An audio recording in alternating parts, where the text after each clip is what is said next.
Hey guys, my name's Lane. We're doing the persuasive speech today, and my topic is over why the U.S. should have closed/restricted borders. I got my 5 audience members.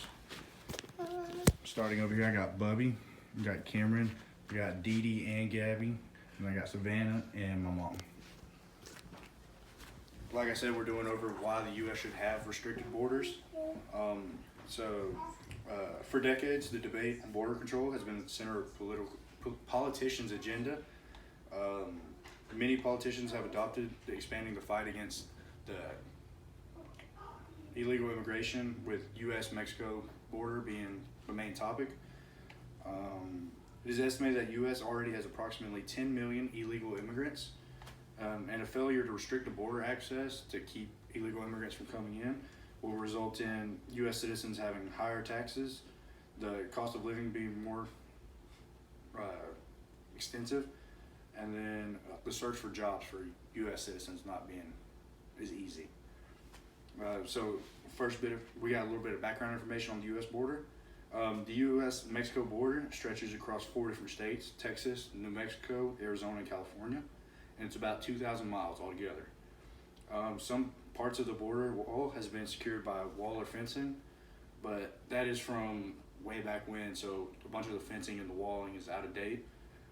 In one of my sources here, I got a quote that says, by John Davis, and says, "While the barriers are effective, the latest designs will be engineered, making them harder for actors to damage or defeat." And he said this quote because back a little bit, like I think it was like 3 years ago, they were figuring out that illegal immigrants were coming up with like power tools and stuff and cutting chunks out of the wall and the fences, and that's allowing for easier access to go into the U.S. And the first way the U.S. citizens are going to feel the effect is their search for jobs. A chart that was produced by Statistia shows different job types and how much is occupied by illegal immigrants. Out of all the agricultural jobs in the U.S., 14% is made up of illegal aliens. And in the same chart, estimated that of all the construction jobs, 12% is made up by illegal immigrants.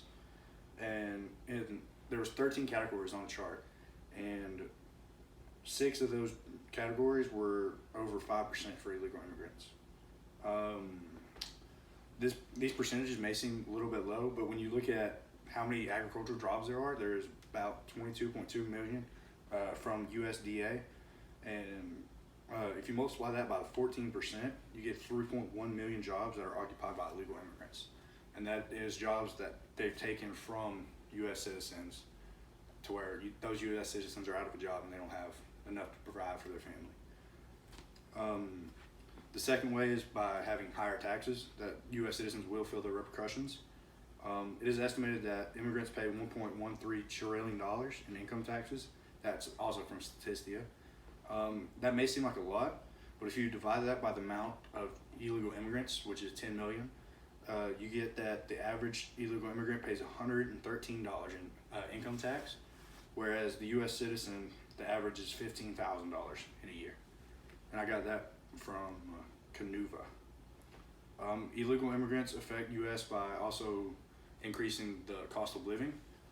In California, there's 40% of the illegal immigrants in the state of California, and of this 40%, 408,000 are K through 12 students that are attending school from California taxpayers.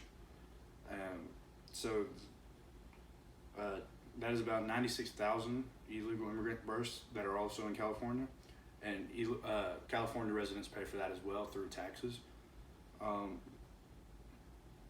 And that totals to about $350 million for the births. When you add how many illegal immigrants are in jail in California, that's an extra $557 million. And altogether in California, they're paying about $3.7 billion a year, and based off their taxes going towards illegal immigrants. In conclusion, having secure borders is a must in order to keep American citizens safe, and that's a top priority. With already 10 million illegal immigrants, the U.S. it is imperative that we act quickly and swiftly. And it is the moral obligation of the U.S. to restrict borders, and a failure of this will lead to American citizens feeling the repercussions in the search for jobs and increasing their taxes and a higher cost of living. My sources are from John Davis, which was the little bit about the border wall. I got Kinuvu Liz, and she wrote about how much the U.S. citizen pays in income tax. Statistio for the job percentage, and there's one more in there. And then Michael Scott, he wrote an article about the California piece, and then the USDA was, like I was saying, for the total agricultural jobs. That was my speech over why we should increase the fight and have restricted borders. Thank you for watching.